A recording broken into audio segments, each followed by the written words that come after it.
apakah Kevin Dix bisa bermain melawan Jepang di GBK pekan depan dan seperti apa pengaruh nantinya terhadap permainan timnas? Kita bahas bersama pengamat sepak bola Bung Kusnaini. Selamat malam Bung Kusnaini, terima kasih sudah bergabung bersama kami di Sapa Malam. Ya, selamat malam Cynthia. Ya Bung Kus, ini kalau menurut Anda Kevin sudah dinaturalisasi, bisa langsung diterjunkan tidak saat nanti melawan Jepang pekan depan? Iya, kalau secara teoritis sih masih mungkin ya. Cuma kalau lihat pengalaman sebelumnya itu rata-rata butuh waktu 2 minggu kan ya untuk pengangkatan sumpah, kemudian ada proses diterbitkannya KTP, paspor, dan kemudian ada pengesahan dari FIFA. Saya pikir 2 minggu adalah waktu yang paling realistis yang bisa kita harapkan untuk selesainya proses Kevin Dix ya. Jadi kalau 2 minggu kan artinya pertandingan berikutnya lawan Arab Saudi. Kalau lawan Jepang itu kan cuma tinggal 10 hari, rasanya sangat mepet meskipun bukan mustahil. Sulit ya, jadi kemungkinan besar Iya. akan diterjunkan bermain di Arab Saudi, bermain dengan Arab Saudi pada tanggal 19 November nanti. Lalu Iya. kalau melihat kualitas juga performa Kevin Dix, menurut Anda seperti apa nih Bung? Iya, Kevin Dix ini pemain yang bisa dibilang kelasnya cukup bagus ya, karena dia sudah pernah bermain di pertandingan-pertandingan Liga Champions dan dia sudah berhadapan dengan banyak pemain dari klub-klub besar. Artinya punya pengalaman yang sangat bagus, jam terbang yang sangat tinggi, dan ini menjadi tambahan yang sangat berkualitas untuk tim nasional. Jadi dengan masuknya Kevin Dix, saya pikir Sintayong sekarang punya opsi cukup banyak dalam hal meramu taktik dan strategi. Kevin Dix ini kan tipe fullback murni ya, seorang pemain yang bisa bermain di posisi sebagai pemain nomor 2, bek kanan, fullback. Nah, kalau ada pemain tipe seperti itu, Sintayong sekarang mungkin tidak ragu lagi kalau misalnya mencoba formasi lain, tidak selalu 3-4-3, tapi mungkin 4-3-3. Ada Kevin Dix di kanan, ada Miss Hilger, kemudian ada Ijes, di kiri ada Verdong. Dengan formasi seperti itu dia mungkin lebih percaya diri ketimbang kalau tidak ada Kevin Dix. Kalau di kanan kan kita punya pemain-pemain bek kanan yang karakternya itu ofensif ya, seperti Asnawi, Yakub Sayuri. Memang ada juga Sandy Walsh ya, tapi Sandy Walsh ini untuk bertahan mungkin tidak sekuat Kevin Dix. Makanya Sintayong banyak bermain dengan formasi 3 di belakang, 3-4-3. Kalau ada Kevin Dix, mungkin dia lebih berani main 4-3-3. Alternatifnya jadi banyak. Alternatifnya jadi banyak, tapi kalau dilihat dari pemain naturalisasi, ini kan lagi-lagi pemain belakang nih Bung. Kalau nanti Kevin diterjunkan, ini pertahanan timnas akan seperti apa?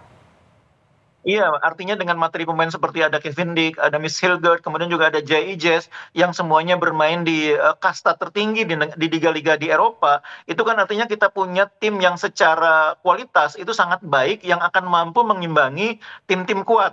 Jangan lupa loh, Jepang itu pemain-pemainnya mainnya juga tidak sembarangan main di Liga Jerman dan mereka bukan cuma pemain cadangan, pemain inti. Jadi memang dengan adanya pemain-pemain berkualitas, kalau menghadapi tim-tim kuat, sekarang kita tidak lagi minder istilahnya gitu ya, Ya. tapi bisa bermain dengan lebih percaya diri. Cuma memang kalau bisa memang kita harus mulai juga memikirkan rekrutmen berikutnya, kalau ada pemain naturalisasi berikutnya, itu yang memenuhi kebutuhan tim, yaitu pemain di lini depan.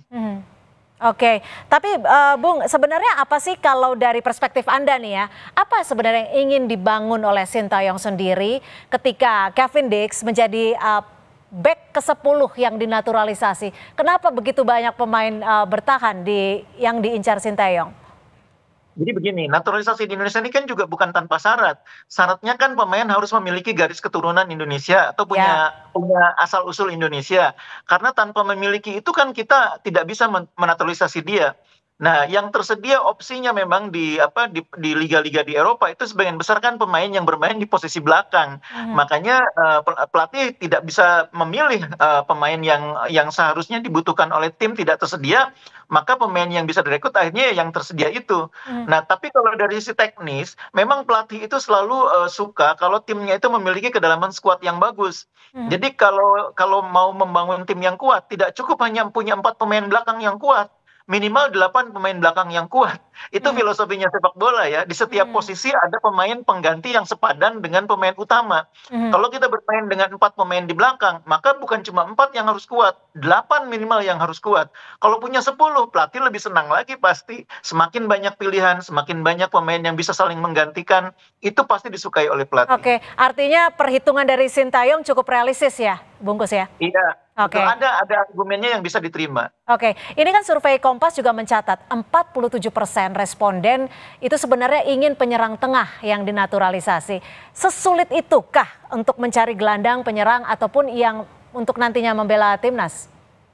Iya, buktinya kan kita juga sudah melakukan identifikasi pemain-pemain di Eropa yang bermain di posisi penyerang yang layak untuk disebut atau direkrut sebagai pemain naturalisasi. Kan faktanya juga tidak mudah.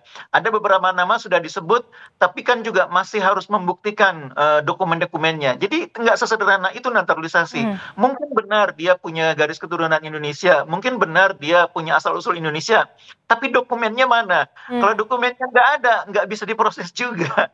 Jadi Oke. memang tidak sederhana prosesnya, itu yang membuat kebutuhan di posisi penyerang sampai sekarang belum terpenuhi. Oke, Bung, terakhir singkat saja. Ini kan Kevin Dix bisa dikatakan sebagai salah satu pemain grade A. Menurut Anda, peluang dari Kevin Dix nanti diterjunkan saat melawan Arab Saudi bisa membawa Indonesia ke tahap selanjutnya lolos di babak ketiga? Oh begini, jadi kalau pemain itu sehebat apapun kalau bergabung dengan tim itu tidak otomatis akan langsung menjadi pemain inti ya. Dia butuh latihan bersama, butuh adaptasi. Mungkin bermain dari bangku cadangan dulu baru masuk babak kedua. Itu kan terjadi juga pada Miss Hilger, terjadi juga pada Eliano. Sebelumnya juga terjadi pada pemain yang lain, Jai Ijes dan lain-lain. Jadi tidak serta-merta begitu bergabung langsung bisa menjadi pemain inti, langsung bisa mengubah kekuatan tim. Butuh proses dulu. Semuanya ada prosesnya kalau sepak bola. Oke, kita lihat nanti laga yang akan dimainkan oleh Kevin Dix akan seperti apa. Terima kasih Bung Kusneni sudah bergabung bersama kami di Sapa Malam. Saudara, Komisi